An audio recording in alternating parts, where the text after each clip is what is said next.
they do broken down severity. But that's the best time to get anthrax. In other words, that's when you infect yourself. Usually it's seen in what they call wool surge diseases, the people that deal with sheep. You used to deal with sheep a whole lot. Every once in a while we'll see it crop up again here in the United States, but primarily in other countries. And this is what it looks like. It looks like you got burned really bad, don't it? It is nasty. It is extremely painful. What is the other disease that you have to, if you see this, that you have to rule out in yourself? Or if it's a little bit different. It's not as necrotic as this is, but when you see any sores or anything on your hand, you can't figure out where they came from, go see your physician. In case you scratch your eyes or anything, this is the person's face, this is their nose, this is their eye, this is their cheek. They basically infected themselves. Now this is a person. I'm showing you so that you take her eyes closed, or his or her eye has been kind of lesioned shut. No, the thing is, I'm showing you this not to get a rise out of you, but so that you understand just how severe this can be. You may not end up with the inhalant form, which is extremely, fatal, but you can end up with stuff like this on any part of your body. Okay? But usually it occurs on the face, on the arms and hands and neck. Because what do you do with your hands after you handle a few sheep? Something kind of gets on your face and kind of scratch a little bit.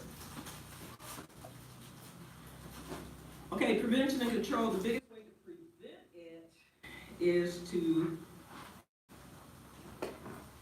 not bring any animals in out of areas that have had anthrax. Anthrax is endemic. You can't really vaccinate it for on a routine basis because this is the way how the vaccine is distributed is one way that the government can find out who's harboring anthrax cultures. Okay, they also trace the cultures and stuff, or trace the vaccines to find out where there are outbreaks. Excuse me.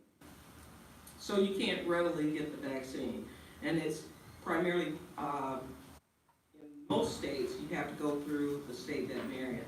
They log every time somebody gets this vaccine. Okay, and then they do a follow-up. In areas where it is endemic, those places will have annual vaccinations. The other way that we control it is if we have a disease or an animal, and usually it happens with just a single animal, may have more than one. But whenever we have these animals, we call them out. Those that have died, we dispose of them immediately, as well as the contaminated debris and stuff that's around them. And then we vaccinate the at-risk animals. The way we do it is we go ahead and we will dose them with penicillin for about 3 days, and then we'll go ahead and vaccinate, just to ensure that they don't come down with it. The other thing that they do is this is one of the diseases where they will put out sentinel animals, if I haven't told you before. Love sentinel animals.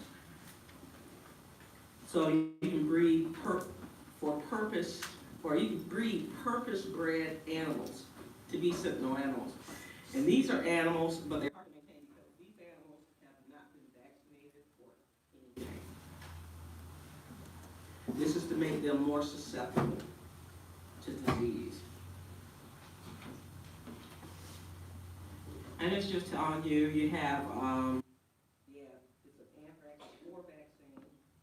No, it's not filled with spores, but they break it down, macerate the spores and stuff, and use that capsule.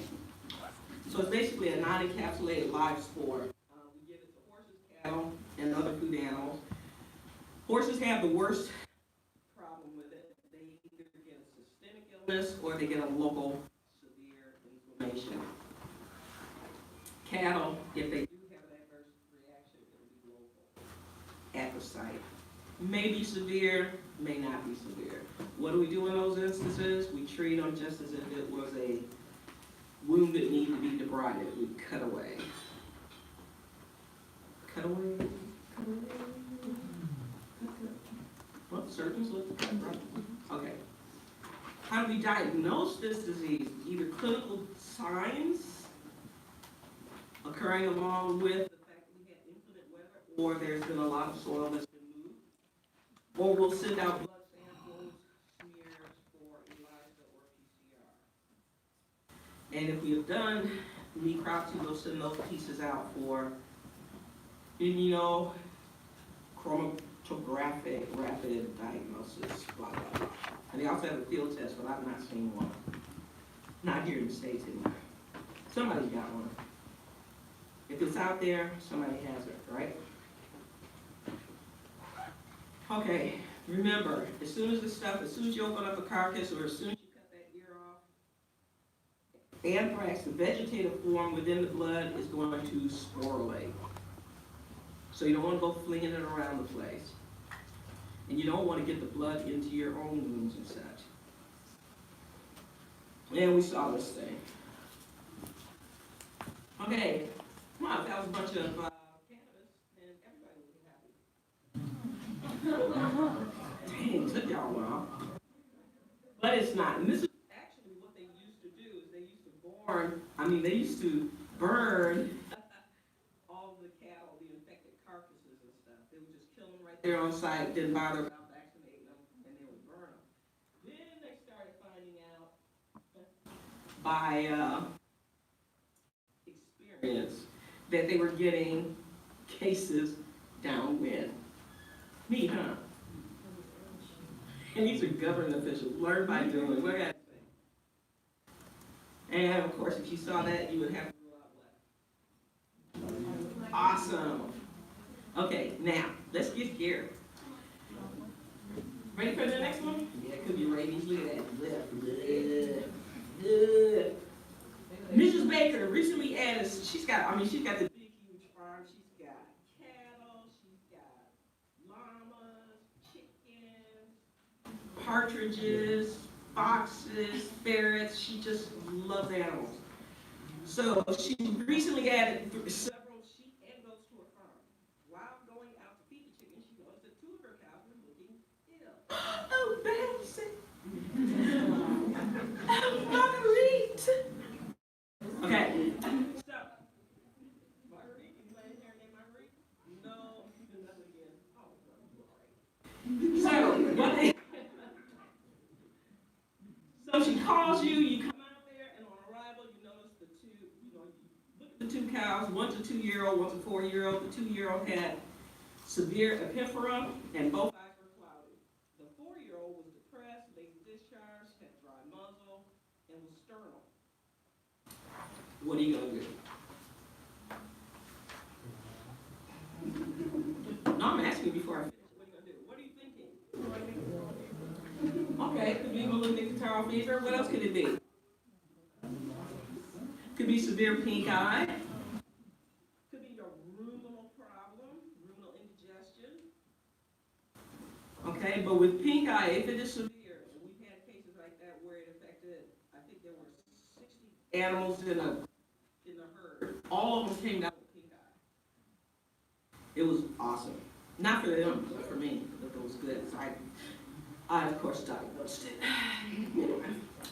But anyway, okay, so what you want to do is when you see all this, especially if you see a lot of bodily discharges, put on some gloves.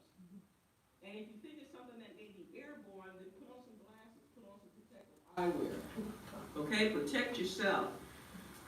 And you also want to make sure, because it doesn't say anything here where that the animal was brought up and put into an enclosure. So you want to make sure the owner gets the animals up in an enclosure. Okay? Or you can pay your $10 bucks and have them go in there and do it. Okay, you initiated treatment on both cows because you figured it was a severe case of pink eye.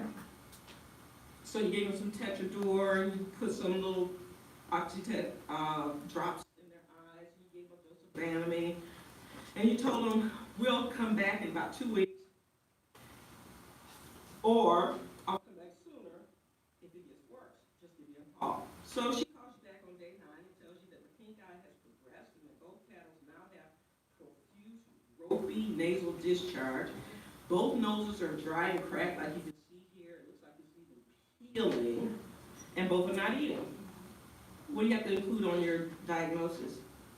Somebody said malignant catarrhal fever, pink eye, what else? BVD, blue tongue, yes. IBR, foot and mouth, yep. All those things you need to be considering. Okay. Potentially, you're sitting there trying to go, oh man, where's this coming from? She never had it. I mean, she's had this farm for like 20-something years. And all she did was replace the sheep and goats. Where do you think? Why? Oh, my herpes. Herpes? Herpes? Don't let her trick you. Let's check and see. I didn't say he was wrong. I just said, let's check and see. I'm going to jump ahead. But anyway, in a very severe case, this is what they look like when he came back, when you come back. You see stuff is peeled off of the nose. Ew. Look at his eyes. They're like white. They're very clouded over. So, do you think he would want to eat and drink? No, so you probably got some weight loss and stuff too. And just think, everywhere this stuff drops or sticks to, potential. It's a fatal disease syndrome found primarily in ruminants, and it is a herpes virus. I like the term snot ziki. It tells you everything you need to know. Snot. Can you zeke it? Forget it. Anyway, but it's got a whole bunch of terms and stuff. In younger ones, you may have kind of a serosanguinous discharge coming from the eyes and the nose, rather than that ropey mucosal or mucoid such. So it can happen at any age. It's usually subclinical in carriers. The carriers being goats, sheep, deer, wildebeest. They don't come down with the disease unless they are stressed.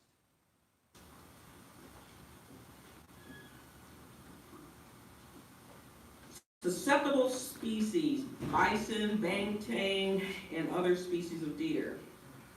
Bison, cattle, elk, white-tailed deer, water buffalo, and pigs. They saw one case in a pig. They didn't know what it was. Aren't these beautiful? What you need to know, it takes anywhere from 9 to 44 days before you show clinical signs. So, depending on when she got the sheep or brought the sheep and goats in, will determine what you need to do is count how many days it's been. Get an idea. If it's 6 months out, then it's probably not the sheep and goat. But if they have white-tailed deer running through the place, then you have to say, that might be the source. They have extreme fever, can get as high as 106. Bilateral, ocular, and nasal discharges. The virus attacks the blood vessels in organs and actually anywhere in the body. It's very rapid and it progresses rapidly. So even if you saw this and you started treating it, even if you put them on antivirals and stuff, they'd probably end up dying. You can see changes on the teats or on the muzzle. Isn't that horrible? It can happen on the scrotum or the udder. Nasty. If you saw this on a cow, what would you think? Be mastitis, or let's say you saw the pink eye and you saw the changes in the eye. No, there was no profuse, ropey nasal discharge. What else would you think? Looking at the other. Huh? Could be burns, could be a chemical burn, could be ORF. These guys can get ORF, especially if they're immune suppressed. Okay, clinical signs, you can have the upper head, what they call head and neck, in which case you'll see changes to the eye, you'll see ocular discharge, nasal discharge. They will be reluctant to swallow, and that's why you have the ptylism. blindness or the effect or the inflammation of stuff to the cornea, these guys are photophobic because it's painful. When you look in their mouths, this is what you'll see. And actually, a lot of times you don't get a chance to look in the mouth. What we normally do as veterinarians, we stick our hands in the mouth to kind of hold on to them by the buccal mucosa and then shove stuff in their mouth. Well, what happens is when you reach your hand in there and grab, you pull your hand out, it's bloody. It's a bloody mess. Whenever that happens, you need to look inside and see what you see. Are there ulcerations and stuff? Because the buccal papillae become very fragile. So whenever you touch them, they break off. So that should give you a hint. Maybe you need to look inside the mouth. Maybe you need to ask some more questions. Maybe we need to send out some serology. And this is just showing you ulcerated palate. Obviously, this animal is no longer with us. But that's horrible. But if you see stuff like that, what else do you think about? Somebody said over here, but I don't think everybody heard over here. Chemical burns. What's a good one? What's a good source of chemical burns? Batteries. People are notorious, especially down in rural areas and stuff, for throwing batteries, or not throwing them out, but placing them in an area so that they can come back to them and get them. Problem is, we tend to forget about it, and these guys start licking it, and it is salty. Don't ask me how I know. And some of them will actually develop a taste for it. And if it's in the middle of a drought season and it's salty, obviously they figure, that's going to be salt. You can have corneal opacity that's very slight or very severe. High morbidity, very high mortality. Carriers, like I said, are asymptomatic. Toby. High mortality in domestic cattle and white-tailed deer. Nice. So you see why we don't want this out here. A lot of the southeast and the north, a lot of the monies, government monies and stuff come from hunting. And if we kill off our deer population, if it gets into the deer population, then we've got a problem because it's going to be hard to contain. The other, and the reason for it's hard to contain, for those of you that don't hunt, is deer don't stay. If I see a white-tailed deer in Michigan, he's not going to stay in Michigan necessarily. He can migrate to Canada, or he can migrate to Chicago. I don't like those Chicago. He can go to Ohio, wherever they basically travel. And even in the places that they travel to, they come in contact with those deer, and then those deer take it on. And it can go all the way up and down this huge continent, from Canada to South America. The highest incidence of disease happens in from 6 months of age to 4 years. Okay, you got the wild form, which is the African form, and it's found in wildebeest. Should we be concerned with that? Wildebeest. Wildebeest are in Africa, right? Where else are these guys found? Zoos. And if you go to Oklahoma, you'll find them on people's land. Because in Oklahoma and probably a couple other states, maybe Texas, I'm not sure, but I know for sure in Oklahoma, you can get an exotic license. I'm talking about owners can. There have been tigers, lions, zebras, camels, water buffalo. So, anywhere where you see wildebeest. But you also have ovine herpes virus 2. This is found in your sheep. Their disease, if they have it, is very subtle. It's like, oh, they're not feeling well, and then they get over it. The problem is, these guys become carriers. So if somebody brings in sheep and goats into an area where there's cattle, and you start getting malignant catarrhal fever, you need to quarantine an animal, monitor the rest of them, but immediately you need to take samples off of the sheep and goats to see if they're carriers. Okay? Been around for 200 years. Idaho had an outbreak in a bison farm, and actually Michigan had one outbreak in their bison farm in 1986. But you never hear about it.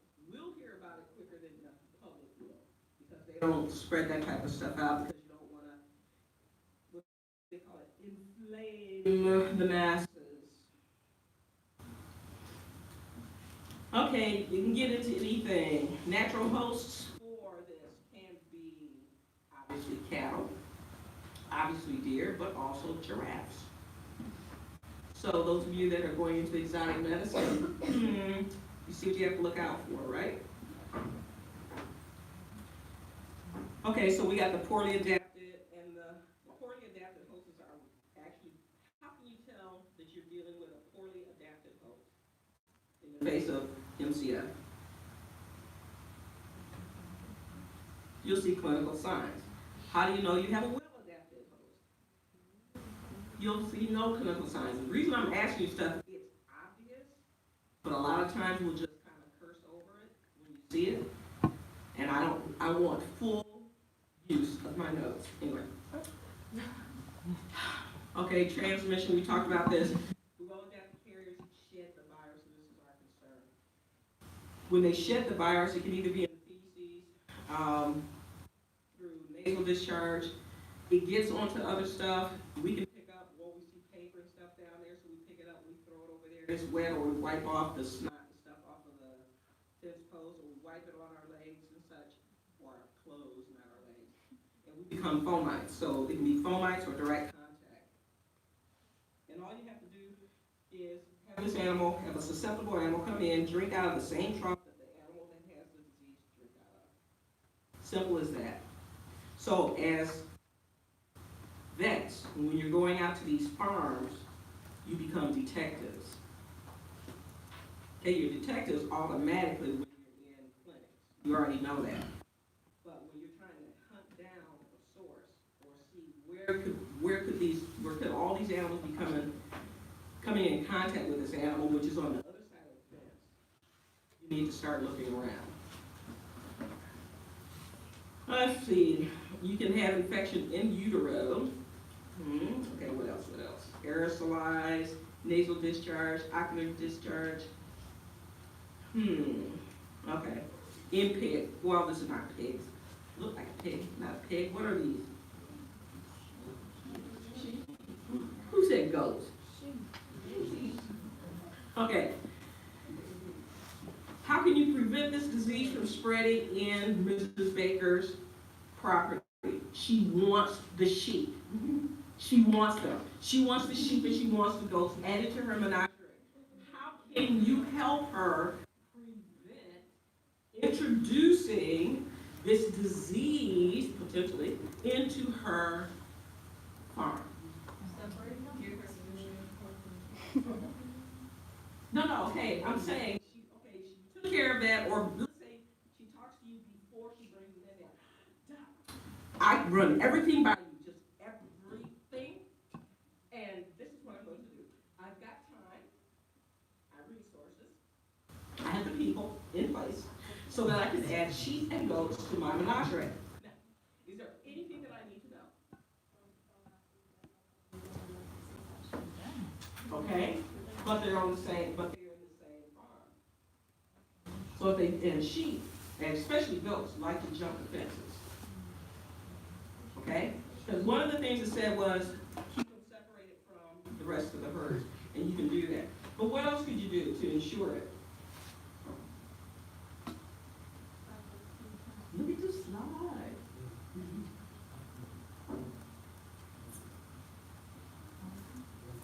Okay, I'll help you out. Don't bring any sheep or goats onto the place that are less than a year and a half old. Those animals that are 6 to 9 months of age are the ones that are most likely to spread it. Why? 6 to 9 months of age. They are growing, and you bring them from someplace else. They're basically stressed. Their body is stressed. And it's usually in a respiratory form that they're going to bring it. So if a person wants to bring these animals on there, yes, you can do one of two things. One is when you bring them on, separate them until they reach the age of 1 or 2, 1 or 1.5. Then you can turn them out into the herd. The other one, the best way to do it is before you bring them onto the place, make sure they're at the proper age, or you can test these guys. Fun, huh? Okay, head and neck, there it is again. I just look at it, ropey and bubbly. Why would it be, well, we know why it's bubbly. Okay, any questions? Any questions so far? If you do necropsy, let's say that one of her cat, let's see for which one, the 40-year-old dies. You want to find out what's going on. You think it might be NCF. You collected all the samples and stuff. You're waiting for the state veterinarian to call you back. What are you going to do? Do a necropsy. Open them up, and this is the classic lesion that you'll see. And this is all hemorrhage. You'll see what's called tiger stripe. Okay, when you see that, this is where you want to get one of your samples from. Okay, whatever. What else do you need to know? Sheep. Hear that? Sheep. Sheep or goats. More sheep than goats, but either one, sheep or goats. Clinical signs. Yeah, you need to know this only because I'm going to put it in a, what do you call it? Not a table. No, you're going to put it in a table. I'm not going to put it in a table. You put it in a table, and that's to help you study. But I'm going to put it in a scenario. Almost like table. Head and neck form is the most common. So if that's the most common and you know it, then obviously something else might happen in the exam, right? The majority of the cases are head and eye form, but you can get the GIT or the gastric form. Usually these guys die right away. Okay, and these are some of the differentials that you want to look at. Because foot and mouth vesicular stomatitis are on here, as well as blue tongue, you need to contact your state veterinarian. Find out what would be the most appropriate samples to take and where should I send them. Because depending on the state that you're at, they may have their own diagnostic lab set up to receive infectious diseases or infectious tissues. But either way, you have to put the state veterinarian on, or bring the state veterinarian into the loop, just in case it does turn out to be that. If it doesn't turn out to be that, no biggie, but you did what you're supposed to do, okay? Oh yeah, contact the proper authority. Diagnostics, histopath, so we're going to collect tissues. You're going to check with the state veterinarian, find out what would be the ideal tissues to get. We can do serology on our sheep and goats and send it out. It's going to take about anywhere from 2 to 3 weeks for you to get an answer back. So if it's going to take that long to get it back, what do you do in the meantime? When it's the baker's animals, quarantine them. Where are you going to quarantine them at? Away from the other animals. And what that means, not just, okay, we're in this is her whole farm, everybody's right here just wheeling around. Okay, we're going to put a fence right down the middle and put all the goats on that side. Is that good enough? Okay, what else do we need to do? Exactly. They have to be somewhere where they cannot make nose-to-nose contact. They cannot come in contact with a healthy animal at all. And if you're dealing with goats, extra precaution would be to put them in an area that has a covered fence on it. Goats will jump or climb. Okay? So usually what we'll do is we don't have one of those covered kennels, dog kennels. We put them in the barn and make sure the barn is secure. And they stay there until we get our results and stuff back. Okay, these are all stuff. All tissue that you submit has to be fresh. Please do not put it in formalin because the state diagnostic lab will call you and say, and you want me to do what kind of test? Viruses don't last long. Have to be fresh. No, I'm not going to say that. I'll leave that alone. I was gonna say, if you found a lesion in yourself, what would you do? Cut it, scrape it, what? No. Actually, I will tell you. If you do have a lesion, it looks like a carbone hole, you're not quite sure what it is, you need to go to a dermatologist, tell them what you deal with. Hopefully there's a tropical medicine physician that's there, and they'll have an idea because they deal a lot with infectious diseases. If your physician is sitting there, well, I don't know it, and he says, look, tell you what, why don't you take an aspirin if there's a pustule, or sit there and do a deep swab. I need you to do that. I'll pay for it. 9 times out of 10, or 99% of the time, what will happen is when it comes back positive, you don't have to pay for it because it's covered. Because that's an occupational hazard. But don't sit there and go, let the doctor tell you, oh, that ain't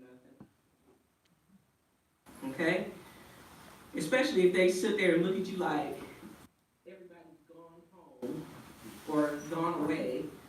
When you tell them, look, I'm a veterinarian, I deal with a lot of infectious diseases, this may be mellitic catarrh fever. Okay, well, I'll be right back. They go out to their nurse, and all they do is sit there and write you a prescription, come back here, send the nurse back in, they don't even come back in, they tell you, take this, if it doesn't go away in 2 weeks, come back. Yeah, right, no, you don't do that, right? Right. Okay, see what else is on here. There is no treatment. Cull and kill. Everybody understand what cull is? Remove it from the herd. Kill. In large animal. I know there may be, for those of you that are kind of, oh, I don't want to put them down. You either put them down, or you have somebody come and put them down. If you fail to make sure that that is done, especially if the state veterinarian has already told you, go ahead and do this, and you don't let them know that, look, I'd rather not, why don't you come do it, then you could be held liable and have to replace every last one of those animals. And you can be fined, and they can take your license. But the biggest thing is, this is one instance in where you have no other choice. There is no other choice. Rather than sit there and deal with these guys with antivirals, because we don't know how antivirals work in cattle. There's no studies that are out there, though people are doing it. But there's no recorded studies. You need to go ahead and cull these guys and kill them, or euthanize. And it can be done humanely. Yes? Does Indica or Fairad have like a withdrawal time for antivirals and beef cattle and stuff like that? Let's see, when I called them 2 years ago, they were like, well, you see, yeah, that's out there and it potentially could work. That's it. Okay? But before you put anything on board, check with them anyway. And a lot of times, when you talk to the state vet or federal workers and stuff, their whole thing is, we don't know if that stuff's going to be effective or how effective it is. So the best thing to do is go ahead and cut losses. Sir? Is the supportive therapy just, you're doing that until you get a... Until you find out what's going on. So the supportive therapy and stuff that you do is just to keep things, because you don't know what it is. It could be anything still. So until you get that definite diagnosis, or that state veterinarian steps in and says, look, this is what you're dealing with, then go ahead and do supportive care. But if you're still thinking this still could be something infectious, remember you're doing all of this in isolation or under quarantine that you put in place. And you educate your clients so that they're not, well, shoot, man, I got 2 bottles over here. I fed that baby. Well, let me go take care of this treatment first. And he brings the bottles and stuff in there. You need to make sure that you talk to him and says, look, you want to prevent the spread, so this is what you do. Take care of everybody else first. Feeding, putting out the hay, whatever. Then, put on some coveralls, some boots, gloves, go in, do what you need to do, take all that stuff off, wash off your boots, take off your coveralls, throw it in the bag, and go on. If you fail to do that, you'll have a lively day. Let's put it that way. Okay, prevention, there you go. Wah, wah. Don't mix sheep and goats. Don't mix sheep and cattle, indoors or outdoors. Sheep, sheep, sheep. So remember, it could also be goats. Control is difficult because we got reservoir holes just about everywhere. So, but it is what it is. All this is in your notes and stuff. That's why I'm just kind of like flipping through. See if there's anything I really need to go, but anyway. Any questions? What time is it? Ooh, I'm gonna do that one real fast. That was fun. None? No questions? What could this animal have? Chronic diarrhea. Weight loss. Yonis, yay! What else could it be? BBD, yay! What else could it be? Yonis. Yonis, BBD, yonis. Okay. Here's the question about the body condition score, good or bad? Dairy cow. It's actually good. Yeah.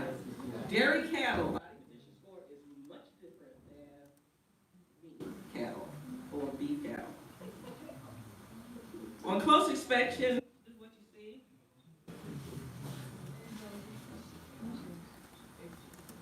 Icarus. You go boo and they fall over dead. No. I don't know. We'll pick that up on the next one. Okay, let's see. That brings me to, any questions or anything? Oh, a whole bunch of stuff on here. Oh, no. No. Not that one. What time is it? Nobody told me. Quarter to? No. It's 59. You're dyslexic?